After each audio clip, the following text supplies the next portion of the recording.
நண்பர்கள் அனைவருக்கும் காலை வணக்கம். வாழ்க வளமுடன். நீங்கள் பார்த்துட்டு இருக்க ஸ்விஃப்ட் டிசைருங்க. 2010 ஒரே ஓனர், 120 ஓடி இருக்குது. கம்பெனி சர்வீஸ் கிடையாதுங்க. ஃப்ரண்ட்டு 2 புது டயருங்க, பேக் 2 அரை பட்டனு. அடிபடாத வண்டிங்க. வண்டி தெளிவாக இருக்கும், ரொம்ப குவாலிட்டியாக இருக்கும். AC, power steering, power window வர டைப்புங்க. VDI model.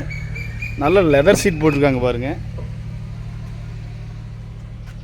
டேஷ்போர்டு எல்லாமே தெளிவாக இருக்குது. அப்பல்சர்லேருந்து எல்லாம் ரொம்ப நீட்டாக வச்சுருக்குறாருங்க. வண்டி குவாலிட்டியான வண்டி. டயர் கண்டிஷன் பாருங்கள், ரொம்ப தெளிவாக இருக்கும். நீங்கள் பார்க்க வேண்டிய இடம் சாய்ராம் கார்ஸுங்க. இன்சூரன்ஸ் இப்போ தான் போட்டிருக்கிறாரு.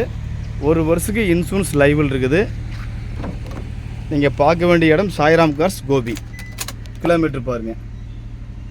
ஏசி ஃபஸ்ட் கிளாஸாக இருக்குங்க. நல்ல செட்டு, சீட் கவர் எல்லாமே பக்காவாக இருக்குது. நீங்கள் தான் உங்கள் எதிரி, நீங்கள் தான் உங்கள் நண்பன். நீங்கள் பிறரை காயப்படுத்தினால் அதிகமாக நீங்கள் காயப்படுவீர்கள். ஓஷோ.